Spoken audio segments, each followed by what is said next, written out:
मोहम्मद इजहार गणेश शेख राहणार सातपूर राजवाडा वरील तारीख वेळी तक्रारदार हे पानटपरी चालवतात। तेथे अज्ञात विरोधका तक्रारदार यांच्याकडे उधारीवर वस्तू सिगरेट मागत असताना तक्रारदार यांनी विरोधकास वस्तू दिली नाही म्हणून अज्ञात इसमाने धक्काबुक्की वाईट शिवीगाळ व दम दिल्याची सातपूर पोलीस ठाणे येथे नोंद करण्यात आली आहे। तसेच घडलेल्या प्रकाराबाबत मोहम्मद इजहार शेख यांनी बोलताना अधिक माहिती दिली। काय सांगणार? सातपूर परिसरात गुन्हेगारी मोठ्या प्रमाणात वाढत चालली आहे, काय सांगणार?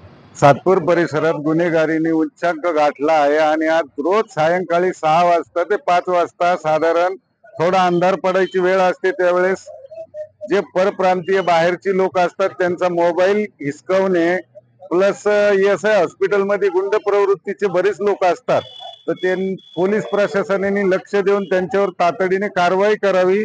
काल माझ्या मताने साधारण 4-1 वाजता तिथून वॉल पण चोरी झाला होता। त्या SI प्रशासनाने तक्रार पण केली, पोलीस आले पण सदर आरोपी लगेच पळून जातात आणि इथं परत ते येतात, तरी पोलीस प्रशासनाने जास्त लक्ष देऊन कारवाई करावी। आणि आता मध्यंतरी हे नवीन साहेब नलावडे साहेब खूप छान काम करता।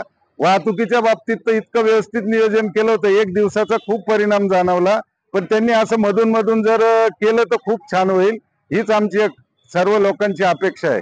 या ठिकाणी आपण जर बघितलं टाउन पोलीस चौकी होती, या ठिकाणी गुन्हे कमी घडायचे, परंतु आता टाउन पोलीस चौकी नसल्यामुळे तुम्हाला असं वाटतं का गुन्हेगार जास्त वाढली?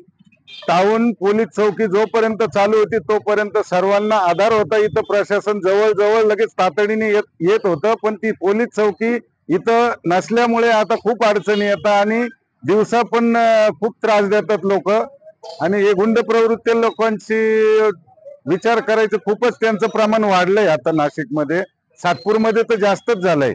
तरी तरुण वर्ग युवक लोकच येते आणि इथं आता ही जर पोलीस चौकी झाली तर भरपूर वचक बसेल, त्यामुळे पोलीस चौकी पण ही टाउन चौकी तातडीने चालू करावी। गुन्हेगारी शांत राहावी म्हणून नाशिक पोलीस आयुक्तांना आपण काय आवाहन करणार? पोलीस प्रशासनाने जास्तीत जास्त लक्ष देऊन त्यांच्यावर थोडी कारवाई जर चांगली केली तर त्यांना पण भीती वाटेल। आज ते आपण तक्रार केली, 1 दिवस जाता आणि 2 दिवसांनी परत येतात, परत तेच विचारतात का काम तक्रार केली, असं पण व्हायला नको आहे। त्याच्यामुळे त्यांच्यावरती चांगली जरब बसेल अशी कारवाई चांगली करावी।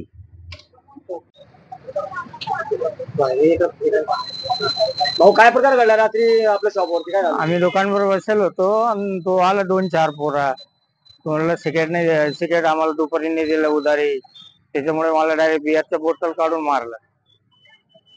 पोलीस वगैरे आले होते का? तक्रार दाखल केली का? तक्रार केली आम्ही, सिव्हिलला गेलो आम्ही, तिथून आणलं मग। स्टार न्यूज साठी सिद्धार्थ लोखंडे, नाशिक।